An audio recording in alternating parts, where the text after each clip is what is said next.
ये जो इनकाउंटर था जिसको एक पुलिस मुकाबला कहा गया, उसकी एफआईआर भी काटी गई, वो सरासर गलत था और वो पुलिस ने फेक इनकाउंटर किया और एसएसपी मीरपुर खास पहले ही सस्पेंड है और इनके खिलाफ एफआईआर का ऑर्डर कर रहे हैं। उसकी फैमिली एफआईआर कटवाए। अगर उनकी फैमिली नहीं कटवाएगी तो यकीनन स्टेट जिम्मेदार है, स्टेट ही फिर एफआईआर कटवाएगी। उमरकोट में डॉक्टर शाहनवाज को जाली पुलिस मुकाबले में कत्ल किया गया। तहकीकात के मुताबिक पुलिस ने जाली मुकाबला किया। पुलिस मुकाबला सरासर गलत था। पुलिस अफसरान इस जाली पुलिस मुकाबले में मुलव्वस हैं। पुलिस अफसरान के खिलाफ एफआईआर का ऑर्डर देकर रहे हैं। अगर डॉक्टर शाहनवाज की फैमिली एफआईआर नहीं कटवाएगी तो सिंध हुकूमत कटवाएगी। फैमिली को मौका दे रहे हैं कि वो एफआईआर कटवाएं। 6 एफआईआर काटी गई, अभी भी तहकीकात जारी हैं। अहले खाना को यकीन दिलाते हैं मुल्जिमान को सजा जरूर मिलेगी। जो भी पुलिस एहलकार मुलव्वस हुआ किसी को नहीं बख्शा जाएगा। कोई भी हो, मावराए अदालत कत्ल काबिले कबूल नहीं। मीरपुर खास में नया डीआईजी लगा दिया। एसएसपी मुअत्तल हैं, उनके खिलाफ मुकदमे का हुक्म दे रहे हैं।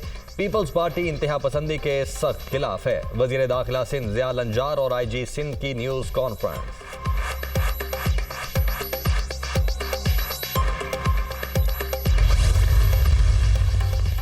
उमरकोट पुलिस ने डॉक्टर शाहनवाज को गिरफ्तार करके मीरपुर खास पुलिस के हवाले किया। मीरपुर खास पुलिस ने डॉक्टर शाहनवाज को कत्ल किया।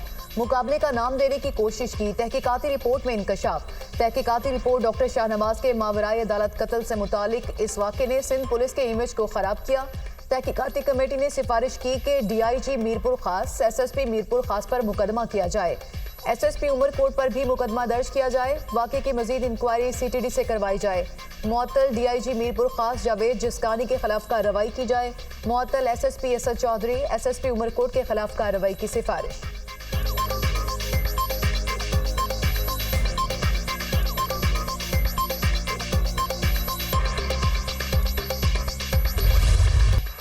चीफ जस्टिस काजी फायज ईसा ने जस्टिस मंसूर अली शाह के खत का जवाब दे दिया। खत में लिखा, जस्टिस याहिया अफरीदी को कमेटी में शामिल होने का कहा गया।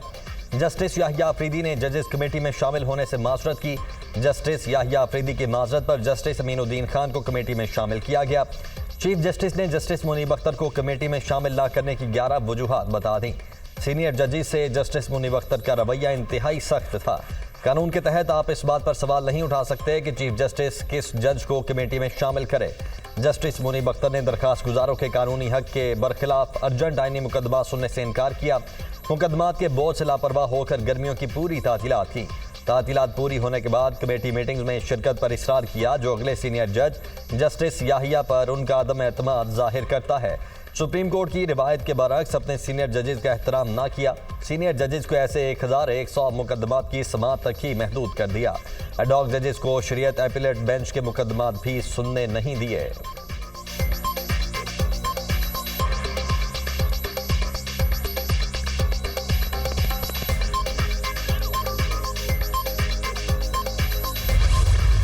इलेक्शन एक्ट को तरजीह दें या अदालती फैसले को। इलेक्शन कमीशन ने एक बार फिर वजाहत के लिए सुप्रीम कोर्ट से रुजू कर लिया। दरख्वास्त में मौक़िफ़ अपनाया। इलेक्शन तरमीमी एक्ट आने के बाद अदालती फैसले पर रहनुमाई की जाए। 12 जुलाई के मुख्तसर फैसले पर जब वजाहत मांगी गई तब नया एक्ट मौजूद नहीं था। पार्लियामेंट ने इलेक्शन तरमीमी एक्ट की सूरत में अब कानून बना दिया। इलेक्शन कमीशन सुप्रीम कोर्ट के फैसले का एहतराम करता है और हिदायत से इनकार नहीं कर सकता। बताया जाए, पार्लियामेंट के कानून पर अमल दरामद करें या सुप्रीम कोर्ट के फैसले पर। इलेक्शन कमीशन की दरख्वास्त में कहा गया कि इलेक्शन कमीशन मखसूस नशिस्तों के हवाले से गैर यकीनी सूरत हाल का शिकार है। अगर इलेक्शन कमीशन 14 सितंबर के हुक्मनामे पर अमल दरामद करता है तो वो पार्लियामान के बनाए हुए कानून की खिलाफ वर्जी होगी। पीटीआई ने Supreme Court practice and procedure तरमीमी ऑर्डिनेंस चैलेंज कर दिया। चेयरमैन पीटीआई बैरिस्टर गोहर ने दरखास्त दायर कर दी। Supreme Court practice and procedure तरमीमी ऑर्डिनेंस को कलअदम करार देने की इस्तदा। दरखास्त में कहा गया, दरखास्त पर हतमी फैसले तक नई जजेस कमेटी को बेंचेस की तश्कील से रोका जाए। पुरानी supreme Court practice and procedure जजेस कमेटी को बहाल किया जाए। प्रैक्टिस एंड प्रोसीजर तरमीमी ऑर्डिनेंस बुनियादी हुकूक और आइन के मुनाफी है। तरमीमी ऑर्डिनेंस अदलिया की आज़ादी सल्ब करने के मुतरादिफ है। दरखास्त में मौक़िफ़, दरखास्त में विफाक, वजारत कानून और सेक्रेटरी सदर मुमलिकत को फरीक बनाया गया।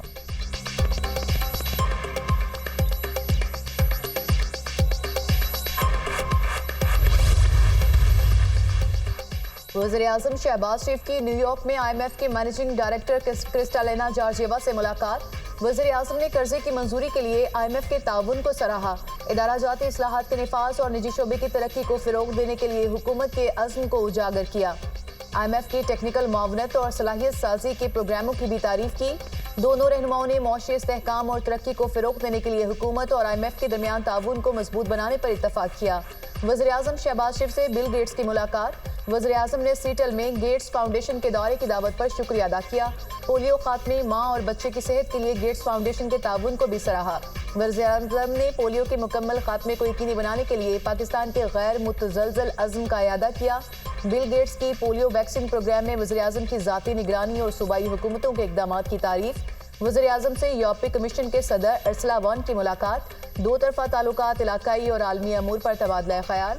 वज़ीर-ए-आज़म शहबाज शरीफ और वर्ल्ड बैंक के सदर की मुलाकात। वज़ीर-ए-आज़म ने पॉलिसी, इंतज़ामी और तंजीमी इस्लाहात के हवाले से हुकूमती इक़दामात का बताया।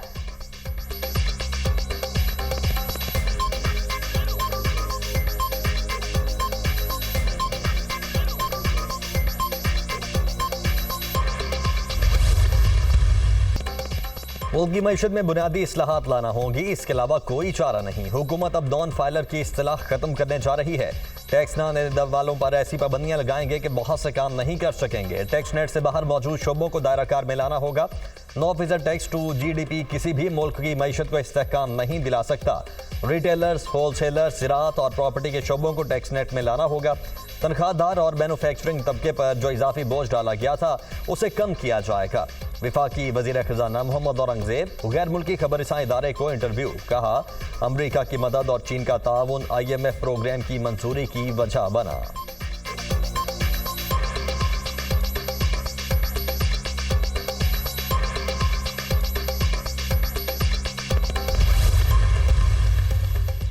मौलाना फजलुर रहमान से तहरीक इंसाफ के वफ़द की मुलाकात में अहम पेशरफ्त। दोनों जमातों का मुश्तरका तौर पर आईनी तरमीम का मसवदा तैयार करने का फैसला। बैरिस्टर सुलेमान अकरम राजा और सेनेटर मुर्तज़ा कामरान मिलकर अपोजिशन का मुतफ़िका आईनी तरमीम का मसवदा तैयार करेंगे। मीडिया से गुफ्तगू में सुलेमान अकरम राजा ने कहा, मौलाना फजलुर रहमान हमारे साथ हैं। मीडिया में मौलाना के फैसले से मुतालिक खबरें दुरुस्त नहीं। ये नहीं होगा कठपुतली आईनी अदालत बनाई जाए। इस वक्त जो कुछ हो रहा है सब कुछ बदनीयती पर मबनी है। साहबजादा हामिद रजा ने कहा, मौलाना फजलुर रहमान अपने मौक़िफ़ पर कायम हैं। मौलाना का ये मौक़िफ़ हमारे लिए खुशाइंद है। बड़ी खुशी और उम्मीद के साथ यहाँ से जा रहे हैं।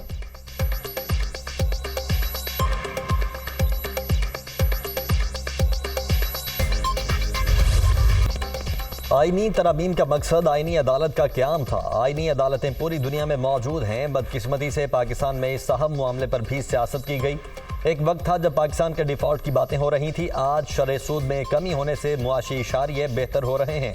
वफाकी वज़ीर इत्तलाआत अता तारड़ कहते हैं कि IMF के साथ मुआहदे के बाद मईशत ठीक होना शुरू हुई। मौजूदा दौर में पाकिस्तान की खारिजा पॉलिसी भी बेहतर हो रही है। डॉलर की स्मगलिंग रोकने से रुपया मुस्तहकम हुआ।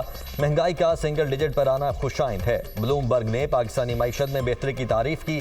वज़ीर-ए-आज़म शहबाज शरीफ की आलमी रहनुमाओं के साथ मुलाकातों के दूरस नताइज सामने आएंगे।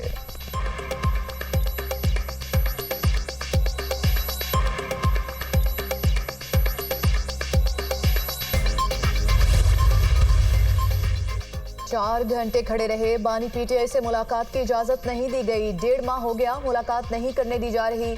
आइन और कानून की धज्जियां उड़ाई जा रही हैं। मुल्क के मकबूल लीडर को उसके साथियों से मिलने से रोका जा रहा है। हम इसको मुस्तरद करते हैं। हफ्ते को हर जगह हमारा एहतजाज होगा।